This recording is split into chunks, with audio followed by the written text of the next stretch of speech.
Hi, my name is Jason Windels, and I will be giving you a little rundown here on my research project I've been doing where I have been determining the effects of the recombinant protein Apoptin on cancerous cells.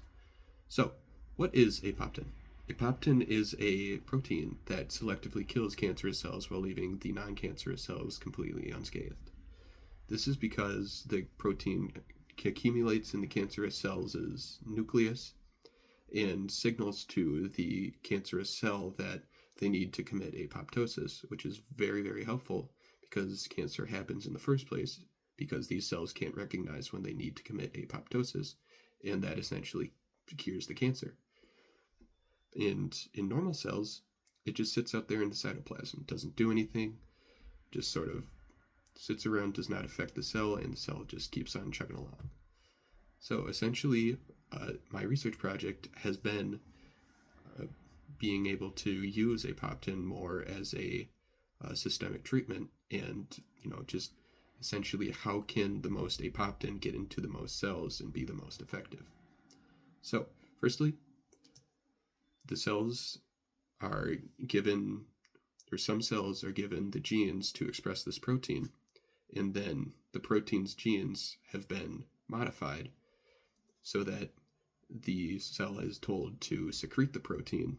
So once it stops being built, then it gets out of the cell and starts roaming around outside of the cell, just sort of where all of the other stuff that are outside of the cell are.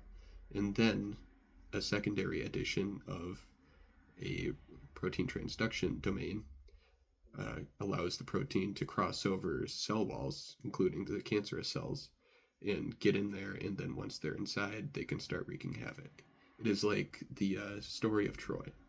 And in this case, the cells that have the gene to create this protein are essentially just factories, just nonstop cranking out Trojan horses. And then these Trojan horses are just in the countryside, roaming around until they find a city of Troy, and they completely wipe out the city after they get inside. But the Trojan horse story would not be the way it played out if the Trojan army came and completely wiped out the horse before it even got inside of the city. And that is what your immune system does when it starts attacking this protein, when it is just sitting outside, or it starts actively hurting these cancerous cells. So how do we determine if the Trojan army or the immune system actually decides to attack this protein and deems it as a threat?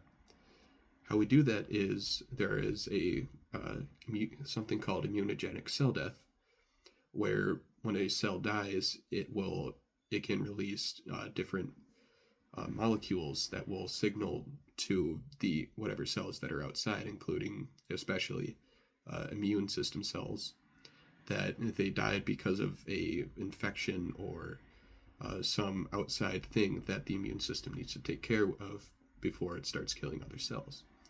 And so if the first Troy, once it gets in there and it starts dying and gets all slaughtered, if one Trojan just walks out or manages to escape and starts telling all the other Trojan soldiers, then they'll come around and they'll be on the lookout for more Trojan horses. And then, there's never going to be another city that's going to take in a Trojan horse. So, if,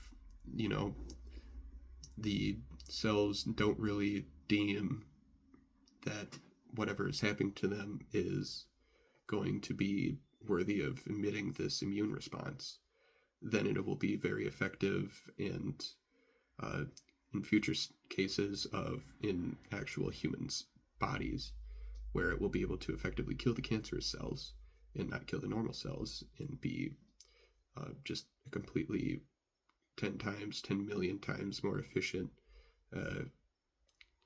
treatment for cancer. Thank you for listening to me, and I hope you have a great day.